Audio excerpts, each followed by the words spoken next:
Indigenous peoples from whose traditional territories we are meeting today. We have for us an agenda that has been circulated. Do we have any late additions or additional items or surprise notice of motions? Seeing none, would one of my commissioners like to move Lockwood and Cunningham? Any objections? Seeing none, we will adopt the agenda.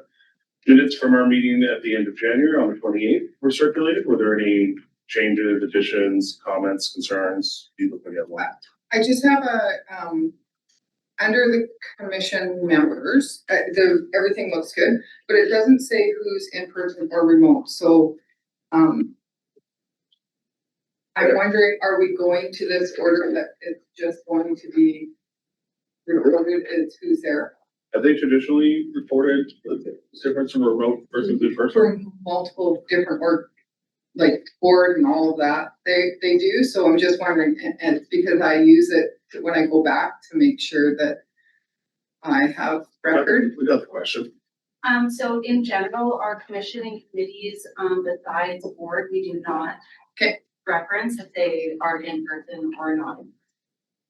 Thank you. Okay. Any other concerns regarding the minutes? Okay, we'll move receipt of those. And that will take us on to our first delegation. Great. Yeah, so I believe we've got the Morning Mountain, the Blue Community Society, Jacob Culture and Lucas Armstrong, and coordinator Valerie Evans with the Blue Community Society will present a presentation and budget for a permanent rink at the Morning Mountain Regional Park. Lucas and crew, would you take us away and tell us more about what you're doing? Thanks, Keith. So I'm Lucas Armstrong, this is Jacob, this is Malcolm Fitzgerald. And unfortunately Val, who was actually supposed to lead this for some reason, is not able to make it this morning. So I'm gonna jump in and wade through it best I can. Some of this material she put together, so but of course you guys have all had the package for a while. And so likely you're very familiar with it. I'm gonna run through, we have 15 minutes, so I'm gonna run through the high points of what we're trying to do here and then get to questions as quickly as we can so that we can really have that conversation. Go ahead, Bob. Hi, I'm not Chief Jackman, but No. okay. I was just about to get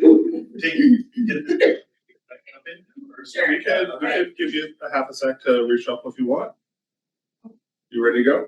I think I'm okay. You ready to jump in? Okay. I was trying to add in those few details that you sent earlier, but we'll just add them into the annual budgeting, which is in your section. That sounds good.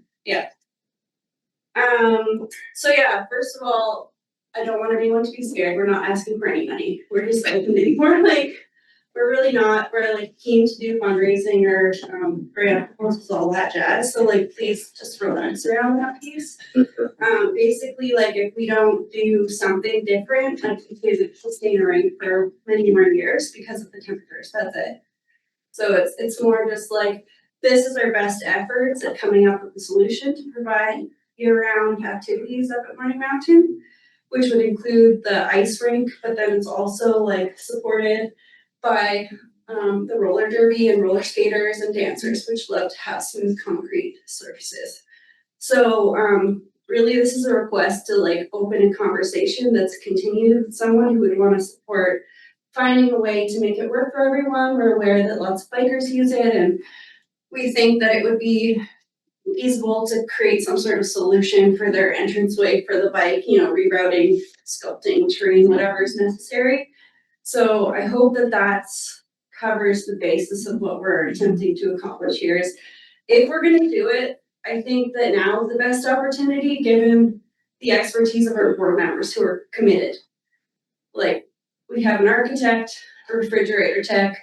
Just this morning, another committed member, not this morning, this week, gave us some estimates on solar panels that could be installed to like really lower the cost of annual electricity bills.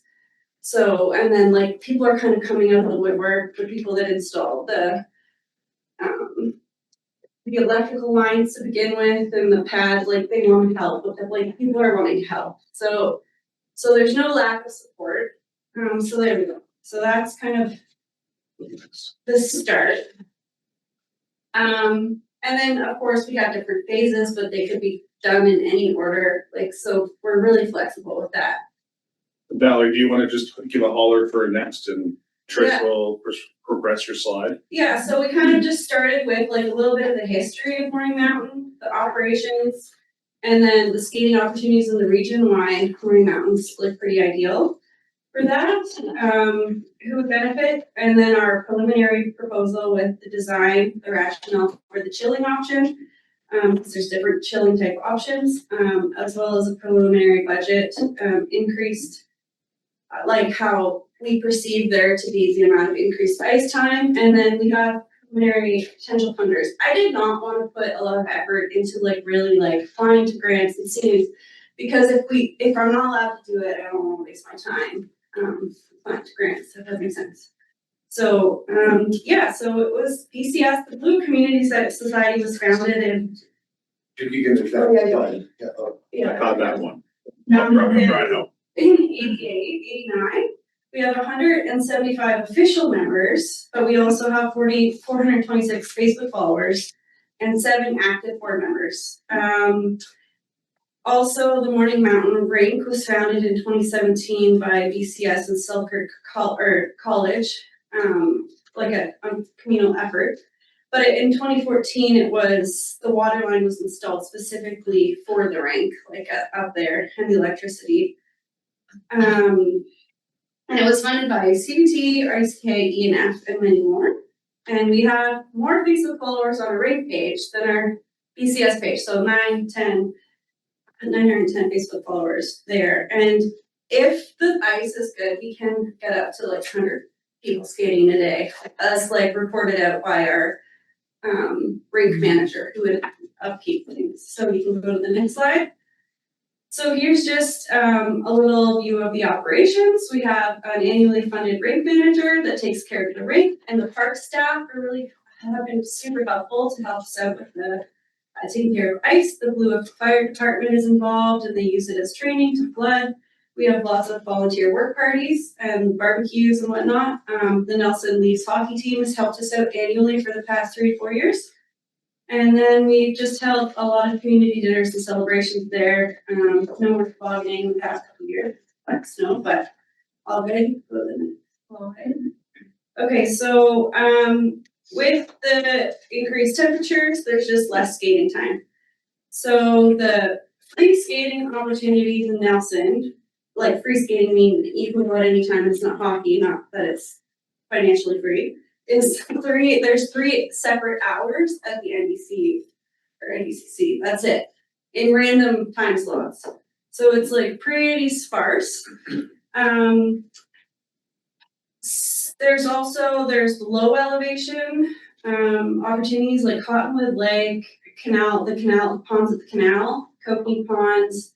There's Ryanville Rink and there's Harrop Ponds, and that's really temperature dependent and it's like pretty spotty. The higher elevation with more sun is Lions Park. I heard that they want to put a thing in there. Like the sun's going to be a little bit of an issue. I don't know, but high hopes for them. We were chatting with them. And then there's the Bonington rink. They used to have a rink, but they haven't been doing it because of the high temperatures. So Morning Mountain is higher elevation, which is great for temps, but it also is like more shaded than a lot of other areas. So it's a pretty, I don't know, out of all the choices, we think it's pretty ideal. And yeah, we have an established washroom, parking, a gazebo, and people do come from all over the region to help skate. We had people come all over to help us set up the rink this year. And yeah, and we have just a sort of a well-oiled team. And then I already mentioned about the roller skaters, dancers, and whatnot. And the school would love to use it more if it was more regular. You can go to the next slide. Okay, so this is like, we've come here before with this proposal in 2019, Malcolm came. And so this is a refinement on what he's already kind of started. So this is our first proposal, or sorry, not 2019, 2023. And he came with a preliminary cost estimate of the concrete pad and roof and chiller options, but now we have Lucas and Jacob here and myself, the grant writer. And so we have a more refined request, or with a multi-phased approach, preliminary cost estimate, building and maintenance budget estimate of the scalable days and the roof that will decrease the chiller usage. And this sketch is just like eye candy, looks great. Where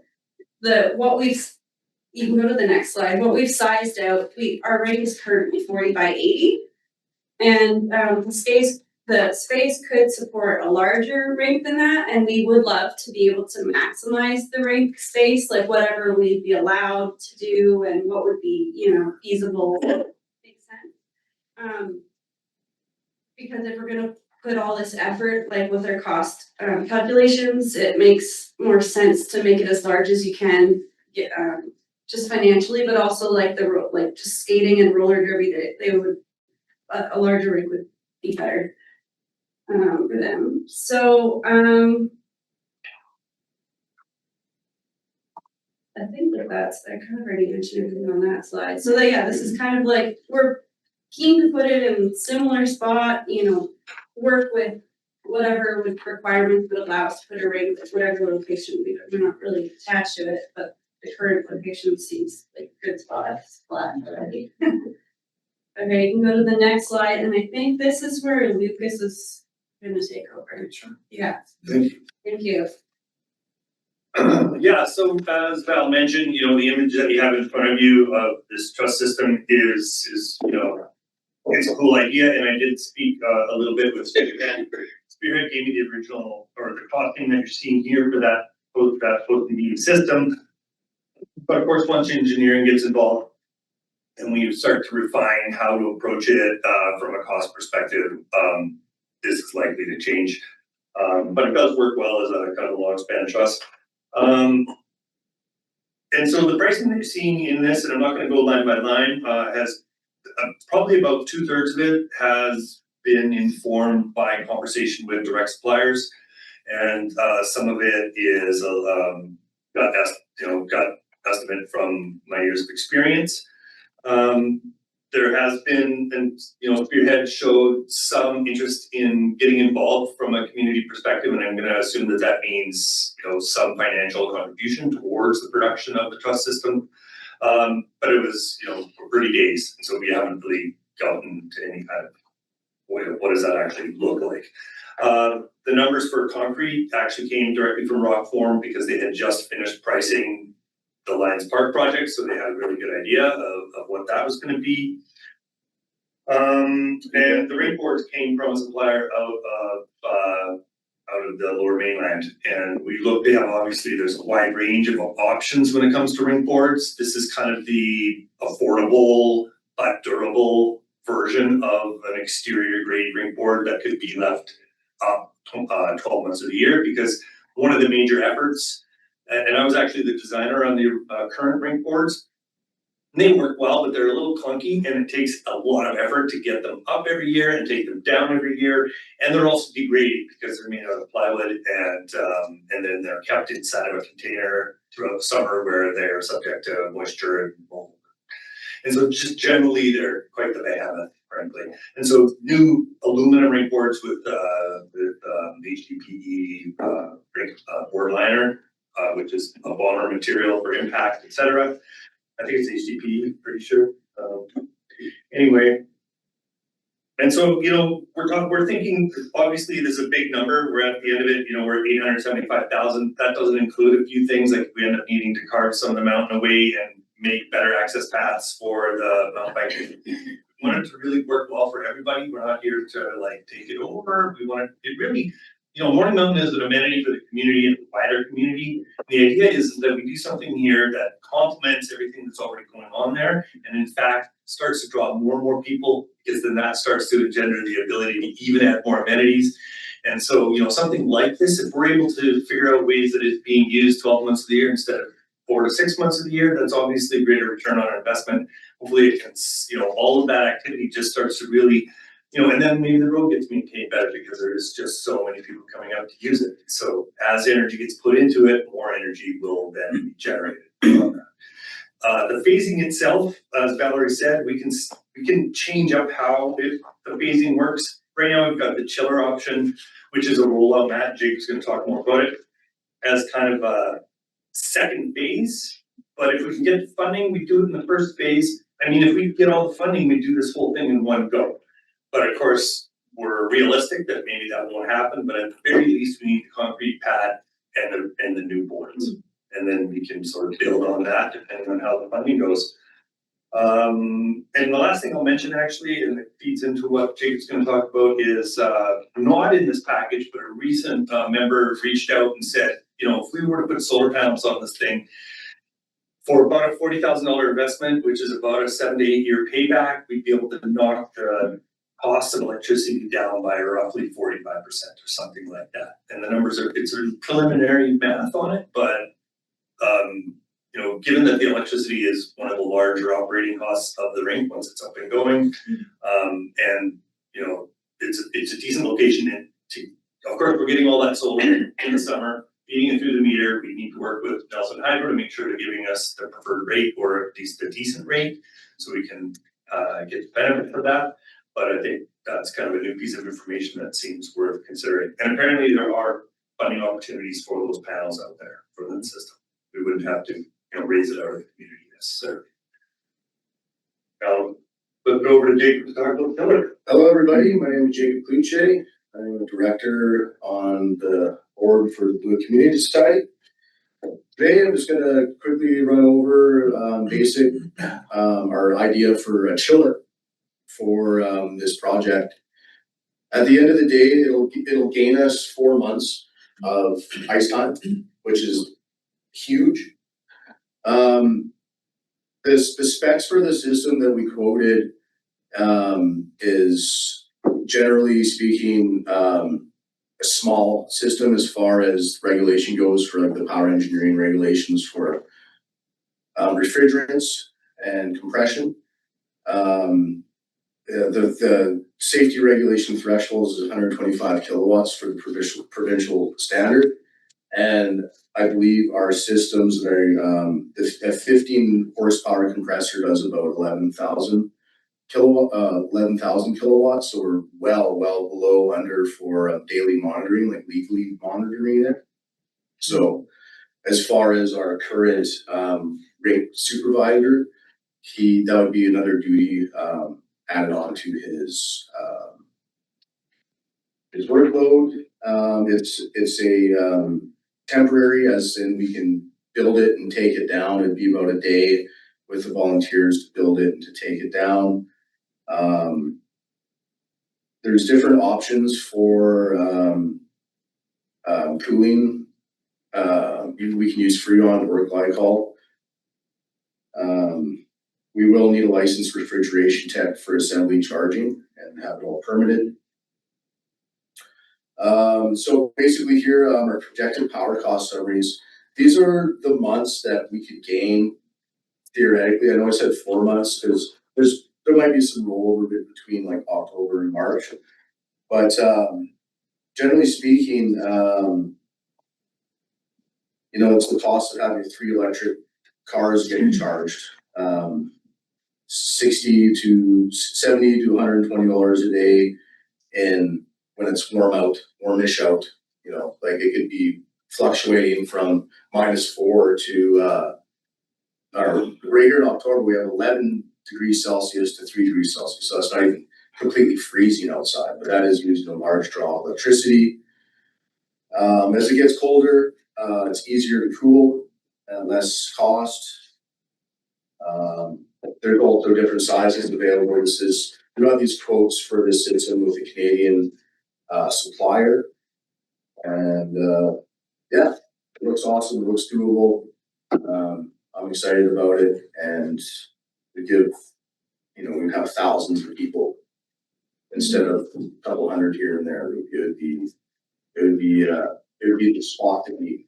Yeah, and so like Jacob said, that we would extend the favor time, like basically anything would extend our skatable time. We had like 3 skatable days this year. Like that's kind of ridiculous. So, and then I know that you see these like numbers and they look big, but just keep in mind that it would be like 80% less if you had solar panels installed. And then the next, slide you already have up is just like research on all the list of potential funders and grants that apply, excluding the new ones that we came across for the solar panels themselves. And we've already had people from like Lions Club, Eagles Club that would be keen to help us fundraise or at least help us write grants, and like the Derby is keen to help us write grants and whatnot to see what everything that applies. So that's basically it. The next slide is just a thank you. Ask for questions, and we'd be keen to just open a conversation about like, okay, do you guys want, this is something, is this an asset that you would like to have in the community? Because if so, we're keen to like be a big part of making it happen and taking care of it.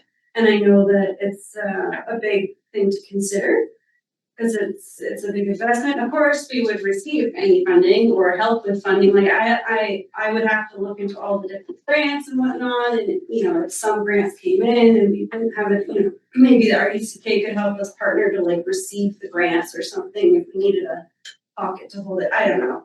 But basically, like, Okay, be open to any creative solutions. totally. So let's see if there are questions from Commissioner. Thank you so much for laying out a rather detailed project with lots of legwork done, which is always very nice to see. I saw a hand from Director Newell. Couple of questions, thank you. Yeah. I'm gonna bounce between staff and people. Bounce away. Okay, so staff, does this qualify for community works grant funding? Through the chair, good question. I might have to refer to Mark and Craig on this one. But my understanding is that if it's an RDCK project and a new initiative, that it could qualify for community works funding. And I just want to make sure, Mark, is that your understanding as well?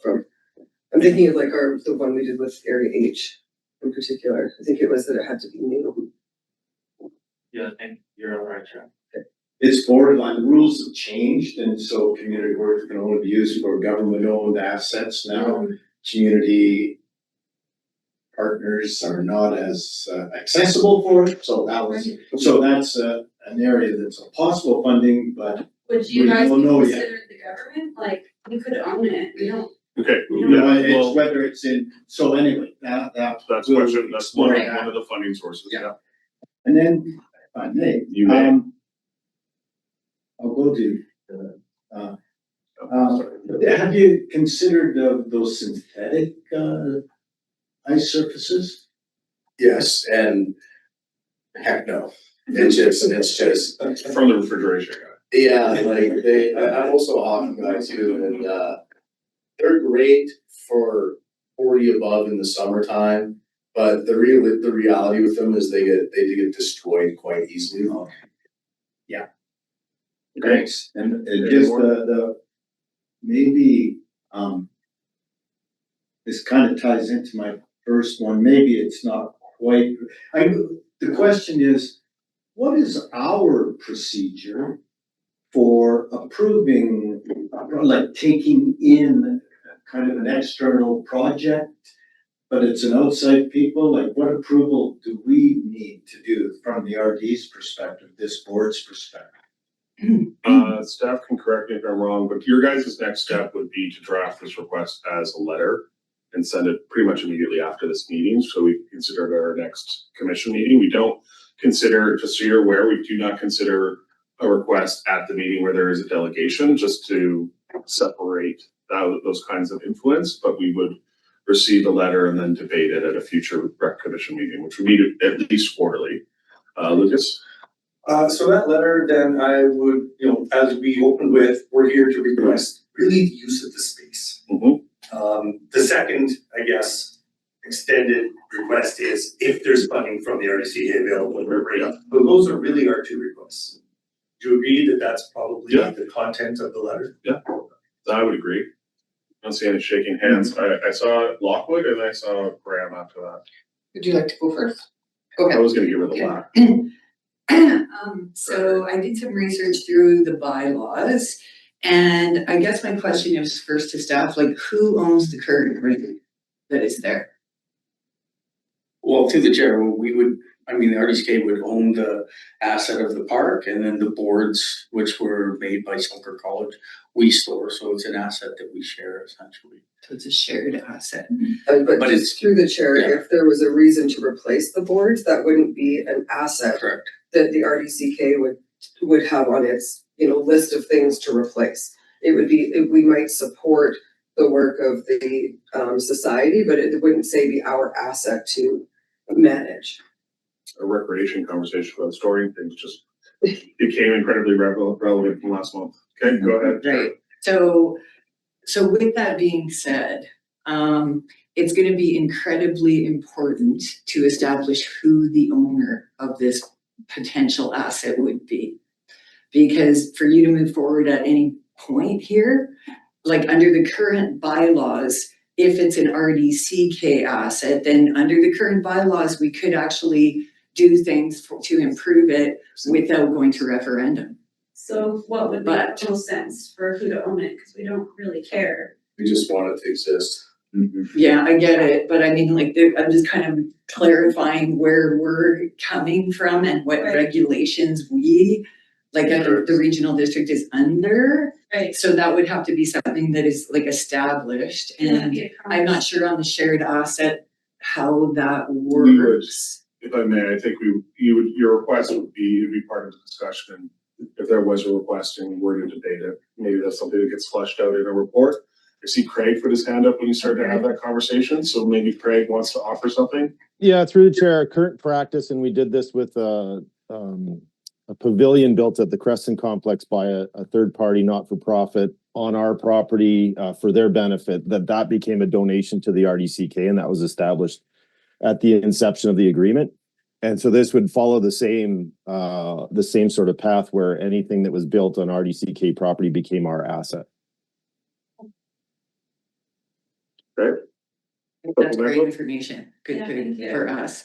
I guess one of the questions I have is in your report, there's a $15,000 hydro bill. And I'm just wondering what your thoughts are on how that would be funded. To have for the ongoing, assume you do get the chiller plant, you do get the rink going, where is this gonna come from, the funding for the electricity ongoing? And also, further to that, any sort of RDCK asset requires an asset management plan, because the minute you build it, now it starts to deteriorate. So over time, it's gonna need repairs, it's gonna need maintenance, it's gonna need replacement, so that would also be something. And that's really, I don't think we need it right now for what you're doing with the temporary rink. I think it's temporary, but I think as you get into an asset, this is just something for you to be aware of. We can work on that information. Okay, that was just some comments I had. Well, and I think, what I'm hearing here, and the way we're approaching this is that, we've got an idea, there's a potential space. We're working with the RDCK on it. We're not the experts on a lot of the things that you're describing and discussing and needing us to be aware of. And so we're looking forward to a really robust discussion and negotiation and receiving a lot of information coming back from you in terms of how we need to approach this and potentials and, so yeah, it's a conversation. So. Just one last comment also is community consultation. Yeah. So this is a lot of money. Even though we don't, if we got into the situation that we don't have to go to referendum, sometimes we still should go to referendum, because if we're asking taxpayers to pay for any or all of this, it is something that to me, for me to support it, it would definitely require extensive community consultation. And my very last comment to you is, if it became a regional district asset, what I have found from sitting at this table for 4 years is the cost that you have won't be the same cost that the regional district will get.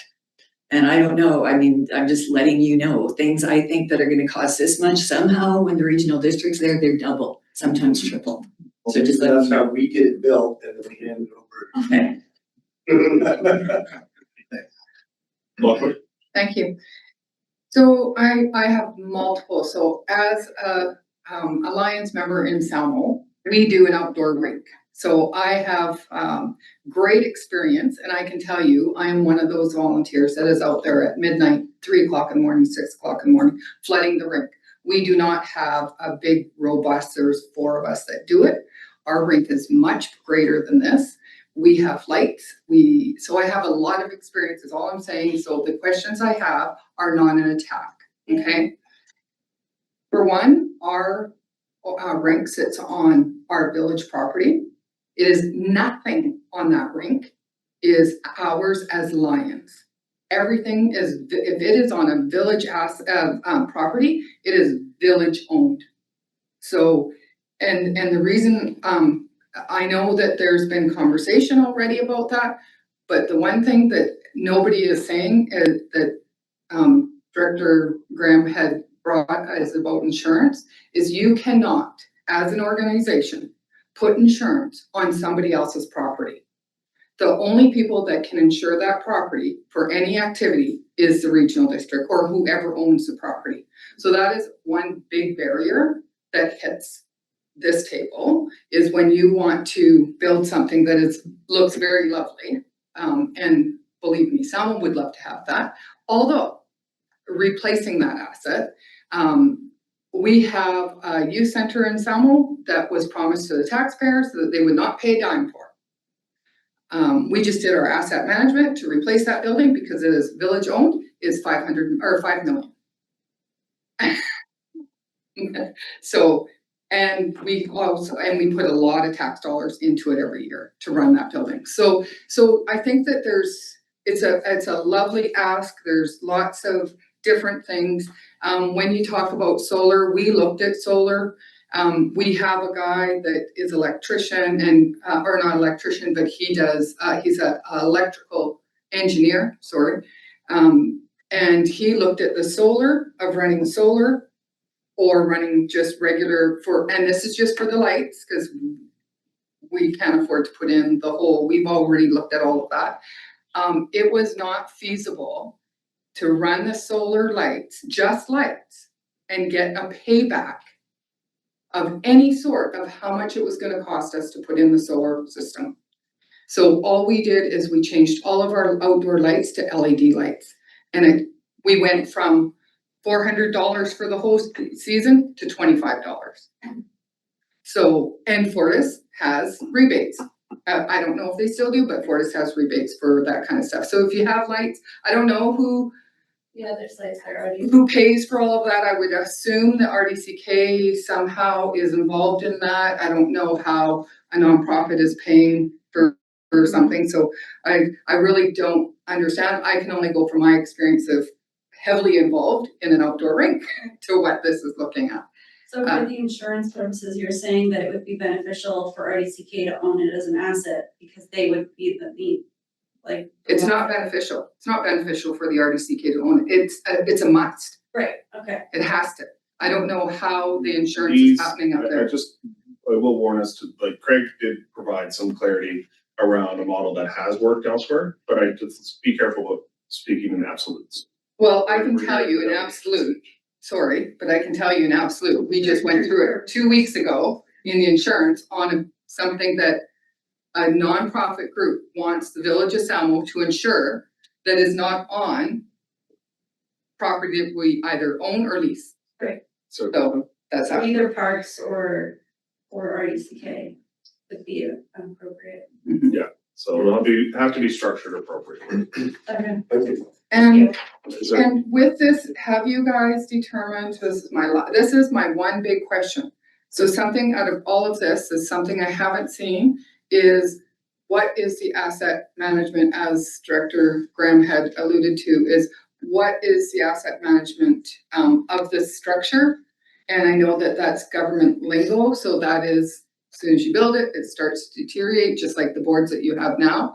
And what is the plan going forward of how that would be, how is money, so it doesn't ever come to, if it does go to the community, that it doesn't ever come to the community, that the community ends up having to replace an asset that. I love that you're asking that question because it means you're interested in the project. So I don't think we would attempt to make the asset plan if you guys weren't interested in the project. So now that you're interested, we could move forward with whatever's needed. I can make a general schedule. And look I at see the Luke, just so we can, because we have another delegation, and so I saw Lucas. Sure. Responding to the asset management conversation would be a future conversation. To be honest. Yeah, and for, so we're gonna write a letter, it's gonna include a number of asks and points, and then we'll move forward to the regional district's response to that, and at the base level, it's yes, we're trying to make this project happen, and let's figure it out together as to what that looks like. In terms of asset management, I mean, one of the major reasons we're doing this is that the current rink boards are really deteriorating, although they've had a good run of about 5 years. But we need something up there that's gonna be vandal proof. We need something up there that is going to last for a significant period of time, given the investment. And so, 8 to 10 inch timbers are pretty robust. That's why the whole thing is covered. You'll have a steel roof on it, which should have, a 30 or more year lifespan, where boards themselves are aluminum and high density plastic, which should have, an almost indefinite lifespan, concrete pad, and the rest of it is built landscaping. And so in terms of the asset deterioration, probably the weakest link is the chiller system itself. And so, as long as we maintain a proper maintenance schedule, and I don't know what the lifespan of that system is. It should be, like, as long as it's maintained properly and not outlandish, last forever. Indefinitely kind of thing, yeah. And so we're hoping to put a really robust system up there that isn't causing an asset replacement issue in 10, 15, even maybe 20 years, so that's the intention. And can I ask 2 more questions for our election? You're good though? That was your point?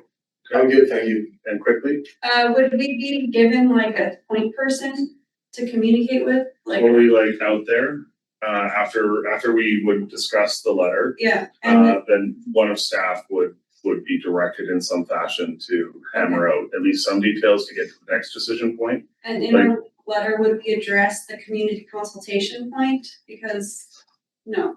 Trish? Just through the chair, I just want to clarify a couple of pieces of the process. So from the delegation today, commission will then choose to direct staff to bring back more information at a subsequent meeting. So from that, but in order for that also to occur, having your information, the letter that Keith was referring to, the request is helpful to have. And so, but we as a staff team, through the direction of the commission, will then decide, they will decide whether they want us to do more work on the feasibility of the request. The feasibility would consider a whole bunch of things related to Morning Mountain. So don't take interest in questions as direction to go forward. I would just hate for you to do that without, I think to hear the questions and understand what they might be is really important, because those are ultimately things that if this starts to move in a path down the line, that all those details have to be sorted out. And we have multiple examples of different nuanced projects within the regional district to draw information from. But before we even get there, the commission has to decide if they want to direct staff to bring back more information, which may include a much larger plan related to the Morning Mountain needs based on a whole bunch of stakeholders. And to Director Graham's point, that stakeholder engagement piece of what is the highest and best use of land compared to the feasibility of costing, long-term management, a whole host of factors,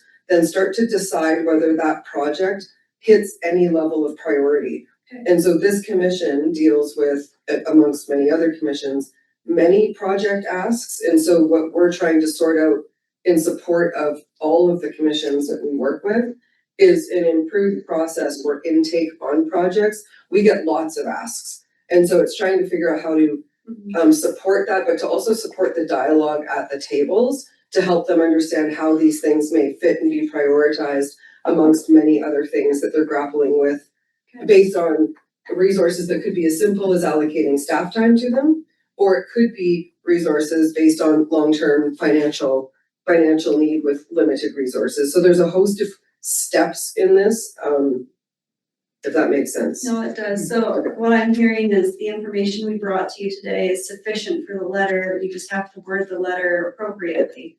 Yeah, just get clear on, just be clear with the asks. You don't have to make the pitch in the letter. Right. You've given us an overview of the aspiration, Lucas, and then I need to go to Hans, because he had his hand up a while. Well, I just want to respond to your comments around the number of asks you get for a variety of all kinds of different projects. And take a minute to underline our interest in making this a multi-use, multi-season amenity. And if there are things that we can do to change the way it's presented right now, to add usability and functionality and attractiveness to other groups. If you have other groups coming in that you sort of like, hey, we could dovetail that project in with that project and suddenly start to make it, you know, multi-use, multifunctional, multi-seasonal, we're absolutely open to that. I think it would in fact be the best way forward. So if things across your desk that could work well with this, we'd love to hear about it.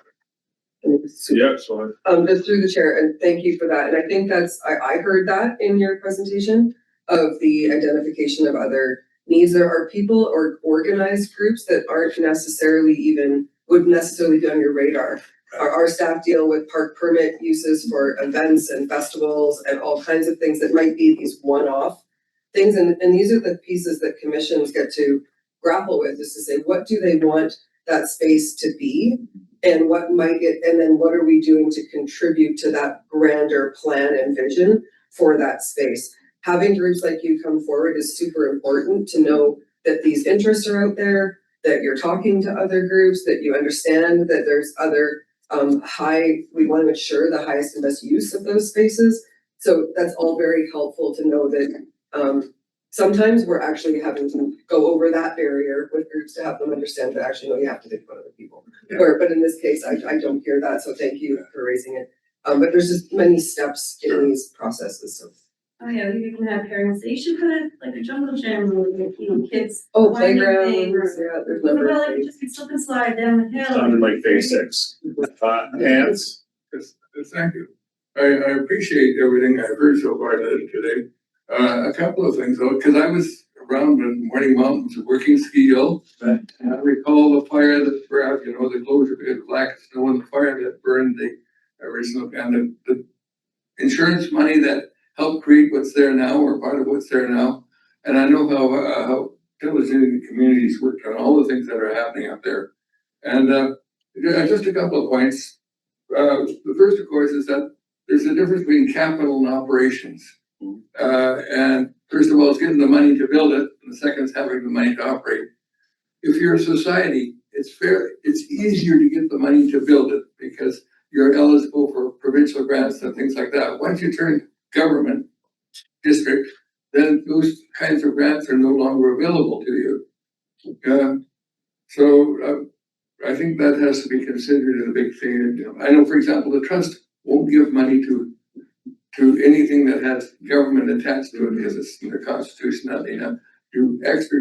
But however, if we've got a society that builds this thing then they will consider it. And the second, of course, is operations.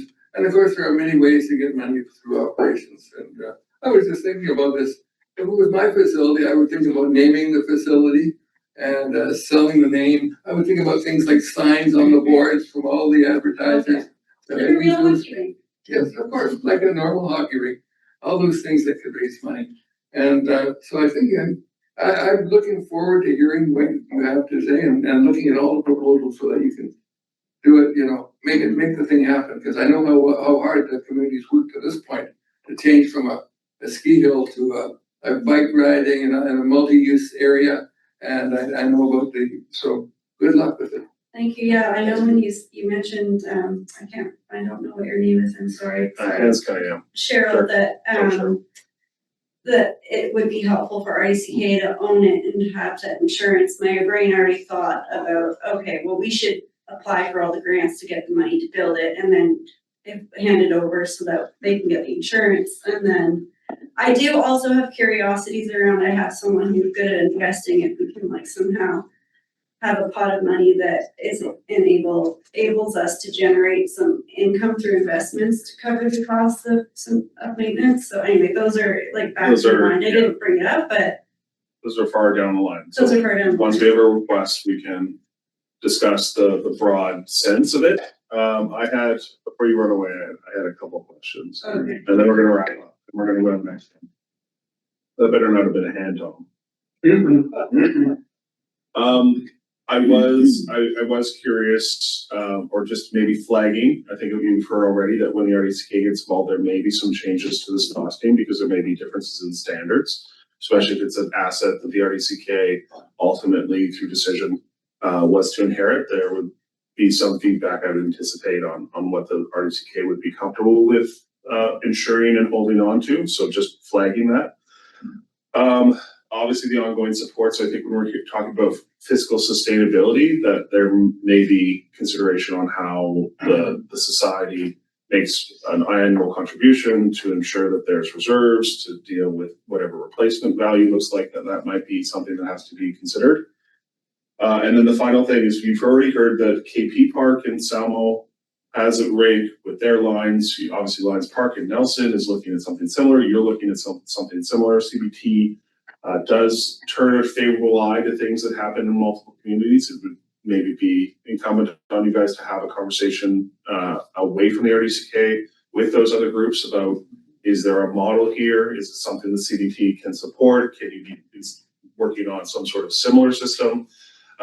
So you're not all trying to create something new and exciting in your own ways, but instead seeing that these community-based rinks are a model that fit into some sort of ecosystem of rinks in the area. I did talk to Patrick with CBT and they're keen, like, he can't say that they would, but like, this is a project they would support 15 to 25%. And my suggestion is to talk to those other those other groups trying to create rinks, so that, maybe there's 3 or 4 rinks that show up in the air that CBT is supporting, as opposed to a one-off over here and a one-off over here and a one-off over here, is my suggestion. So they prefer multiple. They have typically turned a favorable eye to things that happen in multiple communities, because then they're delivering for the basin, and there's a program, and it's Okay, something that they can model and replicate elsewhere, is always where they see benefit. okay, thanks. And that's it, and you're done. We are well over time on the. Thank you for the time. Thank you. Yeah, so get that letter in. Absolutely. And thanks for your patience. Oh, okay. Thanks, guys, appreciate it. Awesome.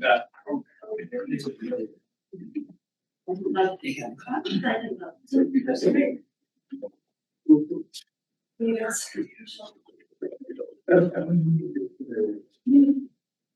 Okay. Organize my agenda, make sense of it.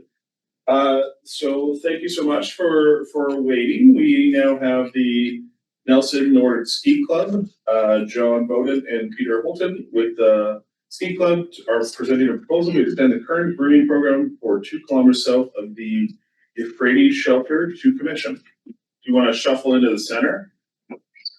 Sure. Just toss that chair on the door and. It's two. If that's easier for you, that's fine, with the microphone. No, you're fine. If you're okay there, just, I was thinking about this owl that has to broadcast and like, sure, have a slightly better over here.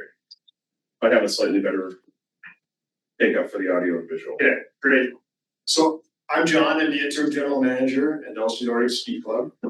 With me today is Mike Nathick, previous board chair of the organization, who has lots of experience with the organization, a little bit as well here at CK. Joining us online is Pete Holton. Hey Pete, thanks for being there today too. Pete's done a lot of work behind the scenes. And I'm gonna just kind of go over this very briefly. You've had a chance hopefully to review this, and really would love some feedback and an opportunity to ask or answer any questions you may have as well. So really, essentially what we're looking for is a continuation of grooming operations on the railroad. Right now we have, well, just backtracking for a second here, the club itself, we are one of the largest nonprofit organizations in Nelson, perhaps the biggest. I think Nelson Soccer might have something to say about that, but we're in there anyways. With over 1,000 members, over 5,000 day pass users, and you can see the stats here. If you've got kids, if you've got grandkids, nieces and nephews, chances are they've been involved in cross-country skiing through some of the school programs that we offer through our school outreach program. So we are really a wonderful community asset, and our mountain community really, I think, essential for services for the community and beyond. Lots of volunteers, lots of coaches, lots of involvement. This dovetailed well in some of the presentations from the Blue group around wintertime and challenges with changing climate and so forth, that we were very lucky this past season that we were able to just keep our operations alive. And I suspect there's probably at least a few people here that cross-country ski, and our grooming operations were dynamite. You know, we did the best we could with the limited resources we had, and we obviously can't change elevation, we can't change temperature or anything like that. But what we can do is we can take advantage of better trail conditions and locations. But one of those just happens to be exactly where we're proposing. We've been able to groom on the trail from Cottonwood, so sort of the highway, Cottonwood, all the way through what we call the apex side, all the way to the highway again. And that's where the bulk of our activities happen for school outreach programs. We've had a lot of success with the RDCK's contribution to be able to allow us to groom by Cottonwood Lake now. That's been a huge benefit. Over 50% of members who responded to our survey say they do use that for dogs, which is wonderful. It really helps connect, when conditions are good, to be able to ski all the way from Nelson all the way up to the Nelson Nordic as well. So what's also great about this is there's a pre-existing model of a relationship between Nelson Nordic Club and the RDCK to allow grooming operations on the rail trail. So we're not asking for anything totally new. We're just asking for a slightly larger expansion of the trails to be able to provide more trail services for our members and our visitors. And so what we're looking at right now, the trail essentially ends in the Euphrates warming hut. That's our little A cabin there, a nice little spot with a fireplace.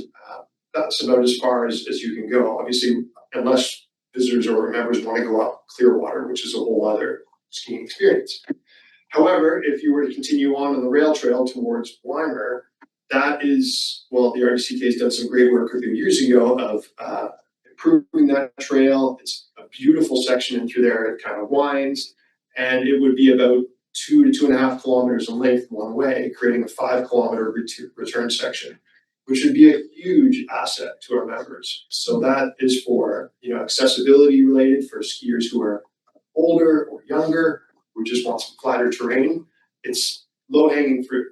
It already exists there, and it also has the benefit of being, for some miraculous reason, much better positioned for snow load. Whether it's the runoff of the water in the creek there, it keeps it cooler in that area, so the snow is actually much better than other sections, despite being a lower elevation. So we don't have to make new snow, we don't have to search for a higher area, it's there right now, waiting for us. We also mentioned that in our recent survey to members, the vast majority of members said they would definitely use this expanded trail. So that's really good insight. We've got, I believe it's the Ministry of Transportation that owns the land and the RDCK manages it. So as I said, there is an agreement already in place between us, and we would like to just expand this a little bit further. To be able to make this happen, so part of this as well is about, we did lose a trail a few years ago that was on private land, about 5 kilometers, so this would essentially replace some of that. As I said, this is low cost as well. It would allow for school groups to be able to use that as well, youth and anybody else who's looking for a trail like that. I think you could flip to the next slide. Yeah, so it doesn't need much, which is great. It's already there. We did a walkthrough. It looks like it could use a little bit of brushing and a little bit of larger sort of some stones inside to allow our groomer to get through there. We will have an excavator on site late August. We're going to be doing some other substantial trail improvements to help improve the resiliency of our, what we call the East Busk Trail and Cardiac Hill. So if anybody's skied up that steep part, it's not because we don't want people to have a steep skiing experience. It's because of poor poor drainage and moisture issues and so forth. So we're gonna reroute that through the trees. We're gonna be chopping down a bunch of trees to make that happen and to make some trail improvements. So at the same time as we have the machines on site, it would be very beneficial to be able to do some of these minor trail improvements on the RDCK rail trail as well. So that would be our ask, is for consideration of this, to be able to, you know, in the best case scenario, provide us with an answer by late summer, so we could then do that work and have this trail ready to go for this coming ski season. In terms of access management, we already have it set up right now with the Cottonwood sort of section where we do allow dogs. And then if skiers come into the rest of the property, so to speak, we ask them to pay. There's a QR code there on the sign where they can easily do that. We're very happy to do that same thing again in terms of a QR code. I think our preference would be that because what we're proposing doesn't go all the way to Hall Siding, it would be just from the Euphrates Cabin along the rail trail. So there'd be no dogs at that point, because people would have to come through the existing terrain to get to this new further terrain and then come back. So it would be, people could walk from Hall Siding onto the trail if they want. We are, however, very flexible with this. I think the key thing is we're looking for dialogue. We're looking for a way to make this trail possible. And if that solution is, you know, having grooming all the way to Hall Siding and allowing dogs, that's fine as well. One of the considerations is obviously around parking and access. So that's a bit of a question mark that we would need to discuss. But if we don't go all the way to Hall Siding, it would be easier to allow us just to turn around there and then go all the way back. And then there's no need for parking. There's no access to the Hall Siding entrance, so to speak. Questions? Hands? Yeah, thank you. Yeah. I like the idea. Actually, yes, it's the Minister of Transportation and Highways Financing Authority that actually owns the trail. And we get permission, and the district has a letter of operating permission to operate. Management agreement. Pardon? Management plan. We have a management Yeah, plan. we do the management plan too, but that's part of it. Fair enough. But the thing is, yeah, we'd have to ask them if we put this, something like this. But I can't see a problem with them refusing, because they haven't refused it very much. They do like to be informed. If we do it without informing them, they get all steamy and choky. So I'd suggest, of course, that you communicate with us as a board and commission, and we can talk about talking to Transportation and Highways about getting their official okay. I like the plan. It sounds good to me. I would like to see that section of trail used between the highway and towards Hall Siding, because that's used very, very little at the present time. And it's good to see it happen. Access at the Hall Siding area, as you mentioned, is difficult. I've tried accessing them. I like walking through bush to get to the trail, fine, but it's really not very conducive. Sure. And as you say, there's very little parking. One car maybe at Hall Siding. And a lot of people living at Hall Siding near the trail are sort of viewed as their trail, and that the rest of us shouldn't be anywhere near it. We'd have to do a little talking to them as well, but I don't think that's not a big deal. That can be taken care of. All in all, I'd go for it. I think it's a good idea. My question is, and I don't know the terrain well enough, I don't suppose there's any way of getting from Hall Siding over to the other side to the trail that's there. There's no way to make it a loop. Maybe I'll let Pete, I see you're there on the camera. Do you want to just chat or answer that question? Just for clarification, do you mean how to get across the river and do something over there? That's right, yeah, from Hall Siding to Euphrates. From Euphrates across the river is another sort of larger project that we spent some time looking at, and it's sort of been in front of the board for a while. There's a little more, obviously some more detail involved in that, but it has the potential to be a great sort of larger expansion of the network and tie in. So the thought is that below the Euphrates shelter, the potential to put a bridge across the river there and then contour up and tie into the Clearwater Trail, the Clearwater Forestry roads. There's a spur road off the Clearwater network up there, and then there's a potential for about 3 kilometer loop up there. But that's, there's a lot more involved in that. It long term, it could really be an interesting proposal, and the club is actively looking at it via a grant that they received from the active transportation grant that we're working with. But this one right now is, as John said, sort of the low hanging fruit, and has great accessibility, and it really is sort of extension of a program that's already in place. But big picture, looking at the larger network, somehow tying into that Clearwater system, existing road system, could have a lot of benefit. Thank you, I appreciate that. Oh, incidentally, as an aside, we all talk about the low hanging fruit. The low hanging fruit is always the most bitter. The sweetest fruit is at the top of it. Not the first time I've heard That's probably the case. that. Are you good, Hans? Yes, it's good, thanks, I appreciate that. Director Graham, I saw your hand. Thank you. So really great project. You mentioned a pre-existing model between your organization and the RDCK, and I'm trying to remember what that is. It's before my time. So what is that pre-existing model? Is there like an operating sub-agreement? Like what is the pre-existing model? Yeah, I'm not even through the chair. I'm the best person to answer that, or Right. Craig or Carrie. Very.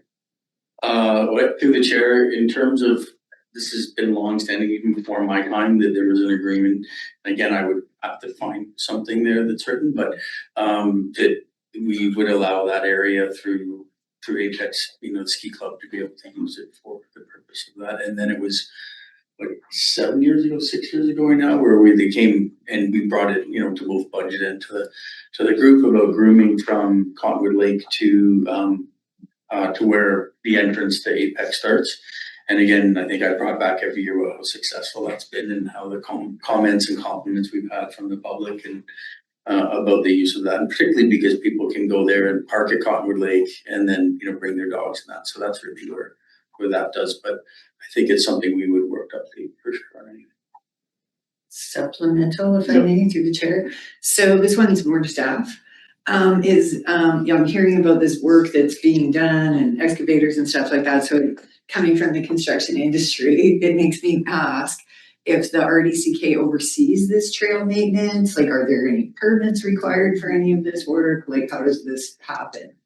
Yeah, through the chair. So a number of years ago, through MOTI, or then MOTT, they had resurfaced the rail trail through.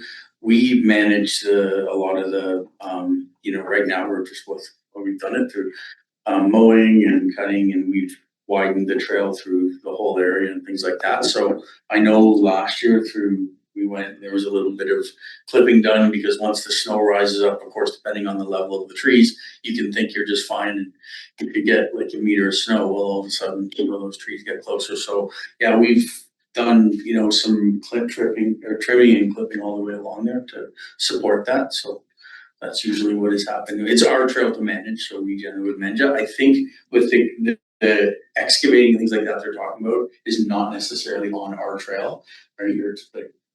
For some of those things you're talking about, Euphrates Trail and things like that, and going through mowing, cutting down trees, things like that. The vast majority is on actually Skinners Canada property, which is where most of our trails on that side are, because we have all the agreements in place for that. This request specifically around the rail trail would be a little bit of work on the rail trail, just to really push aside some rocks that would infringe upon the groomer being able to get through their safety.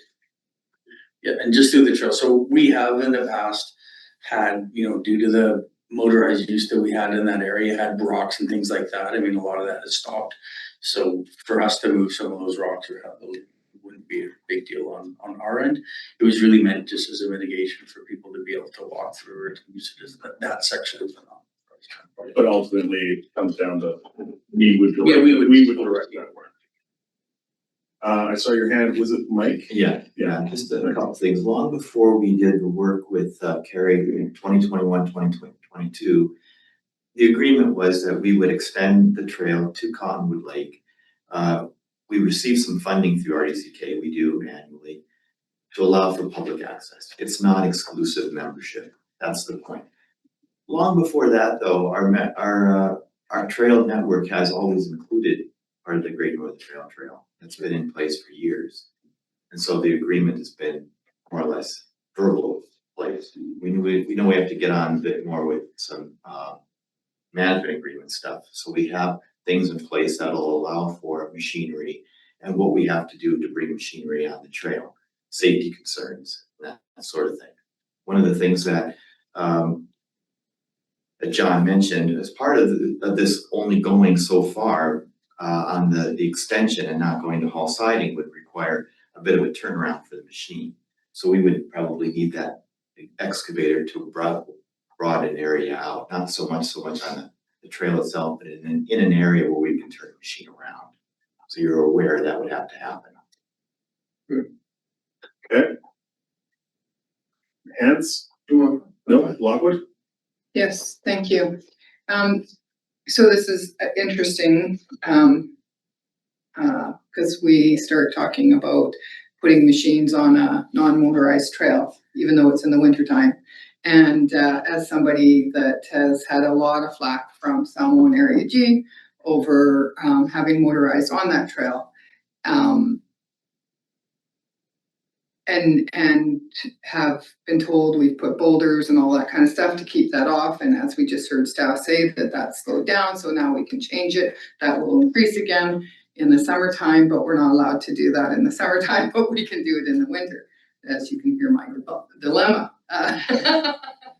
is how do we say in only certain times of the year that we're allowed to put motorized on there. So it's a dilemma that's in my head that coming forward, I understand that you guys want to expand. Although when the last group was here, there was a conversation about how does it include other groups? And this is very exclusive to people that will use it because it's only people that cross-country ski, right? People are not doing any other thing on that in the wintertime. Maybe snowshoeing, but I'm pretty sure that you don't want snowshoers on the trails. As somebody that in Area G out at our ski golf course, we have volunteers that go out and do the golf course in the wintertime, and it's very well accepted. So I'm wondering, when I hear, because I look at this map, and that's why I was on my phone, I wasn't trying to be rude, I was looking at a Google map. This map, is this north-south? How does this fit? Yeah. Because it's a very poor Unless thing. you know, it can be hard to really figure out what we're looking at. Can you pull up the line of that again, please? With the map? Just to make sure it's clearly explained here, or you can just look in your notes here. So the white line is the road between Nelson and Yeah. Salmo. And then the red lines are the existing trail. So that the bottom of the page is pointing south towards the border. Top of the page is pointing north towards Nelson. That's the right number. Yeah. So it would be kind of going west and then south, the expanded trail. Does that make sense? So I thought I understood that you want to go across, We wouldn't be crossing any road, no, so you're actually wanting to come farther north, closer to the Cottonwood Lake. further south. Well, that's what I mean, so Towards you're, Weimar. yeah, Yeah, so we're already grooming a portion of that from the highway all the way to the Euphrates shelter. And then it will continue further south towards Hall Siding. oh, Just, that is new information. That's where I got confused no, because that's okay. I was only under the understanding as this commission, when it was talked about, and I was sitting here at that time, is that it was just to Cottonwood Lake to where it was not going across and onto the other side of the highway. Yes, and this is grooming we've been doing for years and years and years for the club. So right now we groom between Cottonwood Lake and the highway through what we call the apex side on the rail trail there. And then the groomer doesn't cross the highway and the rail trail there. There's a separate access point where it crosses the road where it's on paper. And from there, which is sort of Clearwater seating area and the Busk side, that's where the groomer then accesses these other trails that you can see on this map. and works its way down the Euphrates shelter, which is as far south as we currently go. But going 2.5 kilometers further south is the request, which doesn't require any highway crossing or anything like that. It just takes advantage of and I believe that's the extent of the ameliorated grade or part of the rail trail that the RDCK did a few years ago before haul siding, and then it kind of, you would have to cross the road anyways, but we're not asking for that. And that gets you basically almost to the edge of Weimer. Yeah, getting towards there. Then I put this yellow line is telling me, is that Weimer there? Is that- No. No. No, that's hall siding, just below that yellow line. Sorry. So where there's a little bit of development there, and Weimer's another, correct me if I'm wrong, Pete, probably another 5 kilometers from there or something. Okay, great. Yeah. So my question would be to staff, sorry, Good question. is what kind of written agreement do we actually have right now? Instead of a handshake, as we've heard other groups have. Question's been captured. Sorry, you don't want Yeah. or just what- know that. Yeah, what kind of agreement do we already in place, or maybe just a review of the work that we've already been doing to establish some formal agreements? My actual question was what written agreement do we have? Not what kind of agreement, not a You're handshake. just looking for a yes or no? What kind, do we, yeah, we'll go with the yes or no. Do we have a written agreement right now? Through the chair, I don't know, and Carrie's nodding that. Yeah, no, I, to the chair, agreed, like, we'll have to go back and see it, and this would have been before my time. Okay, and we have been doing some work to get some templates in place for specifically these kinds of groups, because this is not the only scenario where agreements have expired out that are being replaced. Yes, Gary, I'm gonna let Yeah. Gary go. Just, through the chair, just wanted to respond about the, idea of machines on the trail, so anytime, like, in the non-motorized section, maintenance and things like that are approved, so anytime a machine is going on there, whether it's to grade it, or whether it's to, allow us to do some brushing or sort of, it doesn't matter from one end to the other, that would be considered maintenance for us to have on there, and so Not it's, sorry? Not us. Yeah, so that's the same as like the grooming of the trail would be considered maintenance of the trail. We've had different times where we've had a request from different groups to access.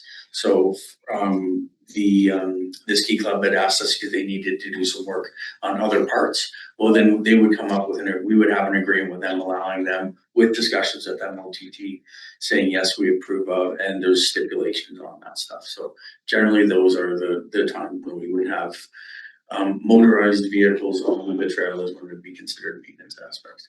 Thanks, Gary. Hans, you still? And thank you, the point was just made that in fact, the motorized vehicles on all portions of the trail are done by, as part of maintenance. And the use of the snow part was always considered part of the maintenance, but and from the time it started, how many years ago, 20, 25 years ago, when it was just a short section and grew, I don't know, as I said, if we have anything written, but it was always considered as just part of maintenance, and if you extend it, I'm sure we could bring something up to make it part of the maintenance area too. What the Director Lockwood was referring to, of course, is the south portion of the trail south of Weimer, which is a multi-purpose, multi-use section of the trail, and unfortunately has been neglected from the point of maintenance by the province that has done a wonderful job of maintenance and building and stuff on the Nelson section of the trail. And but however, that doesn't appear to the section of the south. There is a group from Salmo, as her worship is well aware, that does the work and has permission to do the work as was done. Oh, I'm sorry, I thought we did pass a motion. You mean we didn't have a motion on the board or by the It's commission? never been talked, it's never, it's. My understanding was that it was because we talked about, the Weimer people were supposed to take care of the Weimer section, et cetera, and the Weimer people declined. It might not be material to this request. Yes, I'm sorry. Yeah. Yes, I should perhaps talk to it there, worship on it on the side, because obviously part of this is missing. Did I see a hand, John, were you? I suppose my only other more question is to what do we need to do next? I was, Move this ball forward. Well, I wanted to thank you guys for coming. We've had you clearly at Rec Commission in the past and you provided updates. You've got another great example of something that you want to do to help contribute to the recreation facilities in the area. As I was saying, you were here for it. Our process is to receive a written request and then to take that at a future meeting. I have, with commission's hopefully permission, I've generated just 2 resolutions just to help us refer these on for consideration. That's no promise in any way, shape, or form we're gonna say yeah or nay. But my expectation is you guys would pretty quickly generate this into a 1-page ask that you would submit to staff. And then that would be the basis for which we would consider permission or not. Would be the process, and we talk about it at our next meeting. If that's okay, I was gonna propose that commission direct staff that upon receipt of a written request from the Nelson Nordic Ski Club, that the matter be referred to a future meeting of the Parks Commission for consideration. There was a seconder. Very seconded. Is there any concern or comment? Go ahead, Cheryl. I'm just curious, why do we need that? We always, We do need it.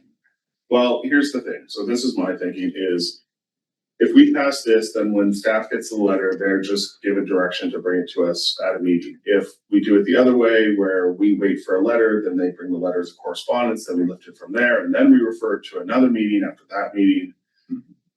And I thought we could probably just give the direction that if we got a letter and got a request, we would discuss it at a future meeting.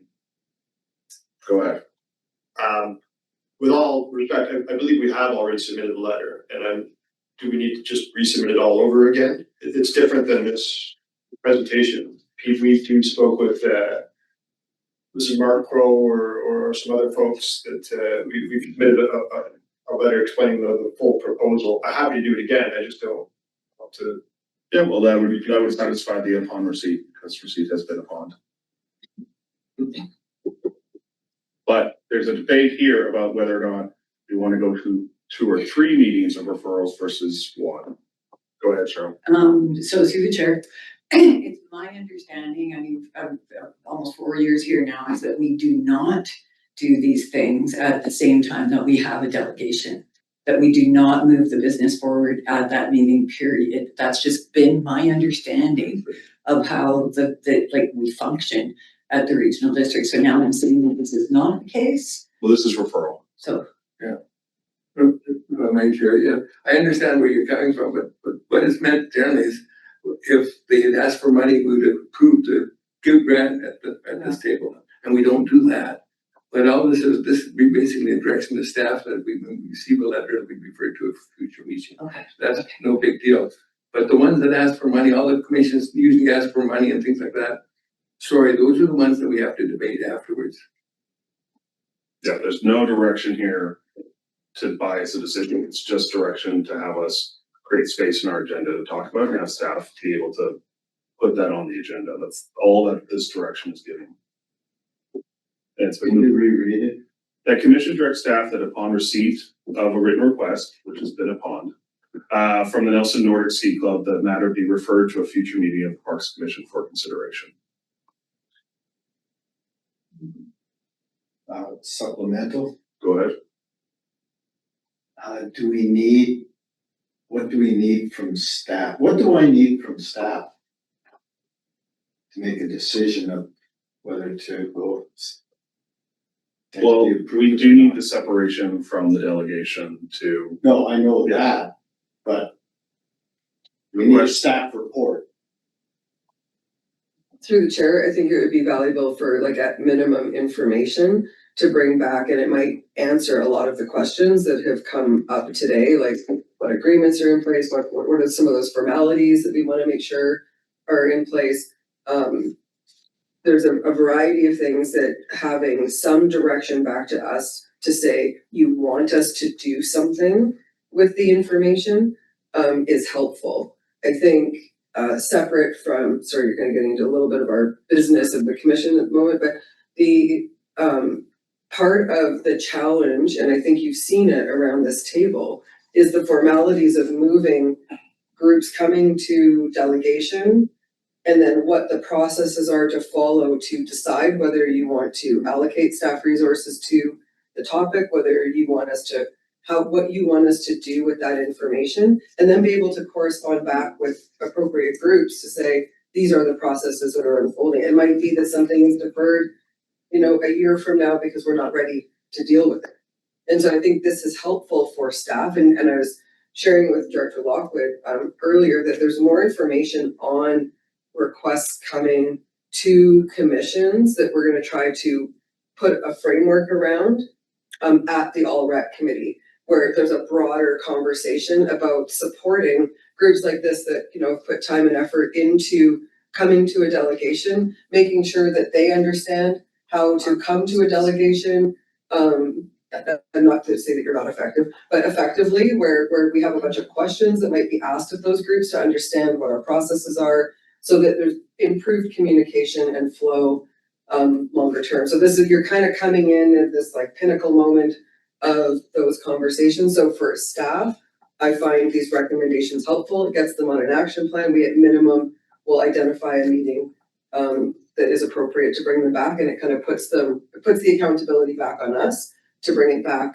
for further conversation. Again, does not direct any decision. It's purely just saying, we want you to bring this back. Supplemental. Go ahead. Through the staff, does the recommendation say that to you? Just says future meeting and it's a referral. And to me, it might be my staff brain through the chair, but to me, that says staff are supposed to do something and report back to this commission. Supplemental? Well, that's great, and it's fine, I just Would know. you like to amend it to refer to a future meeting, refer a report to a future? Well, two things. You want the word report? Number one is, I don't know when the first letter was received, so, we ran into this at Rec 5 where it was a late thing by a thing to do something to our arena. You can understand that's a major thing. This is asking to groom 2 kilometers and they have a machine coming in August. I don't want a bureaucracy to, to stop 2 kilometers from being groomed. So that's all I wanna make sure is that we're not over bureaucrating some simple little thing. Cause I'll vote right now, but I might need more information from staff, so. When's our next meeting? So you're in favor? Well, yeah, and then staff say it's the stupidest idea. Of course, it makes sense to let them do this. There's gonna be some moving going on. So, Go ahead on the motion. No, it's not on the motion. So if you want, I have my question after. Okay, can we maybe just get a vote on the motion? so do you think, Chair, that this motion allows enough time for the potential work to be done in August? Or do we just? I'm looking to Mark, Mark's nodding. Don't, Mark's over there. Sorry, Carrie. I don't know why, Jake. Reflection. Full head. Okay, anyway. Hold on, of staff, from a staffing perspective, if we refer this to a future meeting to, could be fair about how we're considering these things. Yeah. Are we gonna be setting ourselves up so these guys can, so these folks can proceed forward for winter? Through the chair, I believe there's a path forward that we can sort that out, yes. Okay, that's the answer. Graham on the motion? On motion. I'm just asking because of the motion, like our next meeting is September the 9th. We're gonna have to, we have to do something sooner because we've had this scheduling conflict with Nelson's staff for the workshop that we were gonna hold, so we're gonna have to hold something before September. That's already. Okay, I wasn't aware of that. No, well, because we were gonna have this workshop after, and then staff, Nelson City staff, which we definitely needed that workshop, are at the LGMA conference right now. So they're not able to attend today, so we're gonna have to find a spot. So through the chair to Director Graham, that was that whole piece, that there was that workshop following this meeting today, that then Jen has been sending out the meeting polls about. if that, so we can tie something to that workshop where you're together anyways. We start. As an additional meeting. Okay, but it has to be a meeting, because we Correct, can't it make has to be a decisions meeting. at workshops. Yes, has to be a Okay. meeting, Yeah, correct. we'll Yes. do something right. Thank you. I call the question. All in favor? Okay, thank you. Now with the. Now my question, Now with the pleasure, yeah, sure, go ahead. can I ask when the letter came? Why the letter wasn't in this Correspondence package? correspondence package? Sure, who would know that? Through the chair, I'd have to refer to our admin staff to dig into that. I don't know that we have it at top of our, I can look into that for you, Director Lockwood. Okay, let's do that, because that is a good point, and I know we've struggled at various commissions to get the letters that come in to be on the correspondence, so I think it's like a body of work with admin. Because things come in for staff requests, and maybe they don't always get understood to be going on governance. With the, Supplementary, just before you go on, is when a letter is it sent to the commission or is it sent to staff? And the reason I'm asking that is to understand why commissions or the board always end up having to ask these questions of when was the letter sent in? It's not my first time asking that question, so. okay, I'm asking- who's your question too? Well, that's not a question directed to the Nordic, it's a question about how administration is managing correspondence. No, I wanna know how he wrote the letter. Sure, You wanna know who I sent it to? Yeah, who'd you sell you think? Pete, it's not who you sent it to, who did you address it to? I have that letter here. One sec, sorry. So just go on, if something's addressed to the commission, we just need to have any commission. Yeah, it It needs to just go needs to into go on it just for information, so then at least. No, nobody can say you didn't see it, it was there. Yeah, so Right. April 23rd, 2026, this went to RDCK, Nelson, Salmo, areas E, F, and G, Regional Parks Commission, Care Regional District, Central Kootenai Parks Department, and email address parks@rdck.bc.ca. And we will, yeah. Okay, well, it's noted, I think the Yeah. point is well made. Okay. With the pleasure of commission, now that I've softened you up, I would also like to move the commission direct staff that upon receipt of a request from the Blewett Community Society, the matter be referred to a future meeting of the Parks Commission for consideration. Second. All those in favor? Pass. Thank you very much. Appreciate it. Appreciate all the good work you guys do and keep it up. And we will see what we think of the request when we get it for decision. so there's nothing else we need to provide. Sounds like there's a letter already. Just making sure. No, I appreciate that.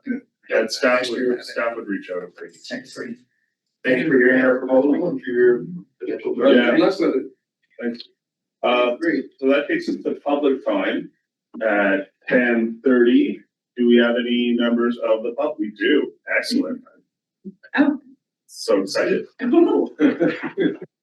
you, just for the benefit of the people online and the commissioners, let us know who you are, where you're from, and then you get a couple minutes. Perfect. My name's Wendy Lewis. I'm here representing the Nelson Cycling Club.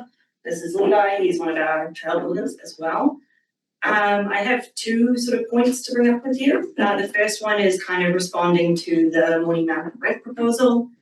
We really appreciate their presentation today. They've obviously put a lot of thought into it at this preliminary stage. We were notified of this at a previous sort of community meeting up at Morning Mountain, and they did mention the, desire to collaborate with us on placement. And just from our perspective, any permanent structure of this size in that space does really reduce the ability of the community to gather in that public park. While it increases their usage, and I appreciate their desire and need to do that, it does affect other uses. I appreciate that several comments have come up about other community groups and the need to consider priorities of that park. But for us, this is pretty significant in changing the uses of that park, along with the visual values and aesthetics of the park as well. I also wanted to, do you mind if I move on, or is there any? Go ahead. Okay. Yeah. Also, we were notified earlier, I believe this year, that the Nelson Cycling Club would be getting $40,000 in funding from the Parks Commission, which we do appreciate. Just in interest of bypassing any cash flow issues on our end, I'm sure a broken record, outdoor recreation clubs are challenged for funding this season and in the past.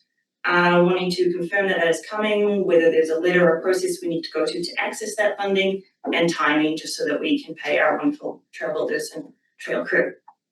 I'm not sure if this is the right format to do that, but I'm here today, so I thought I would bring it up. Are you looking at CN for us, looking in the accounting system now? Yeah, so through the chair, I'm not sure. Somebody remind me the service number. S202. It is 202. To make sure I'm the right one. So through the chair, the process of how those unfold are two things. There's something called a facility service or financial services grant. And so there's a whole list of organizations that will go to the board. I believe it's actually coming to the board in June. And any of those pre-approved groups would be, that's where they and say, yep, these are all the right people, and then those checks are issued. What I'm just looking for is one, just confirmation of what was in the budget for this group. Give me 1 second while I try to find it. So there is a process. It goes to the board one final time for the actual issuance, is what I heard. Yeah. Tom's shaking his head. Well, I was surprised to you. take people's word for it, but I don't remember that. But anyway, you're probably right. Don't remember. Gary? I might be able to answer a little bit, so through the Go chair, ahead. well, because it's part of the contribution agreements, this has generally been done, and we don't do that until after August when taxation comes in, so we can't issue any of those things until after August anyway. And then we get a contribution agreement just like to the city and to Wyoming or Samoa, and then we put that out. And then once that's signed an agreement, we would send out the funds. So that usually doesn't get to happen until, I would say, September, October. That's just the way that it happens most years by the time we get that out. So that's been the process. And yeah, through the chair, Carrie's correct that I was just going to try to then go to the finance list to see where they identified whether this was deemed a financial services grant or a contribution. I think Carrie's correct.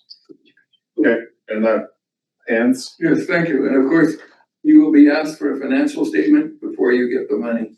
So if you've already, so at that time you will send us your financial statement. So this is what the board needs. And if this is going to be an ongoing thing, we'll need it in so that when we look at it, we'll know that, okay, yes, everything's fine. No one's going to Hawaii. And then you will get but if you don't, just letting you know to be ready, to have that ready. Great. Appreciate it. Is there any additional questions? I want to keep away because we're getting a little bit too. I know, but he had said something about 40,000. I don't think it's 40,000. I think the ask was 40, and I think that the budget was 20. Like 100.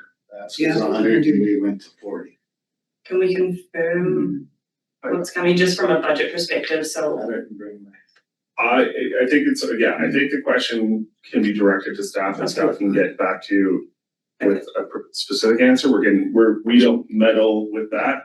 My recollections with Tom and with Hans that it was 40 in the end. apologies for transgressing. No, it's fine. One other comment, if you don't have any others. I don't. The other comment I was gonna make is that since we will be considering the Blue request in a future meeting, you may, as a society, want to consider providing the feedback that you do have, or at least the concerns about citing and working together to figure some of those things out in some sort of formal response that staff can include in some sort of report. Okay. Right, like if you have those concerns and they're enough to be written down, then I would probably write them down and send them in. Okay. Direct it to commission. Okay. So it can be included at least. We'll try and do much better at incorporating those into our agendas. And did you have anything you wanted to ask? No, I was just. Just moral support, I think. But, so that will be at the next rec commission where this will, This is that parks. topic will come? This is parks. Okay, parks. Okay, any other members of the public? Online? Okay, then, can I have, our next meeting currently scheduled for September 9th, but as I said already, we are currently trying to find room for one additional meeting before that. Given, it'll be difficult given our summer schedules, but we'll see what we can do. Motion of the next meeting be at the direction of the chair, rather than me. Is that a thing? Never seen that, yeah? Well, is that, do we need to do that? Well, I think, yeah, just as we as a committee agreed that the next meeting will be in your direction. Sure, next meeting will be at our direction, and then after that, September 9th. Yeah, and after that's the nice, I'll get to I don't think it needs to be a motion, but well, I'll state it. And motion to adjourn. We're done. Okay. I'll go to vote on those.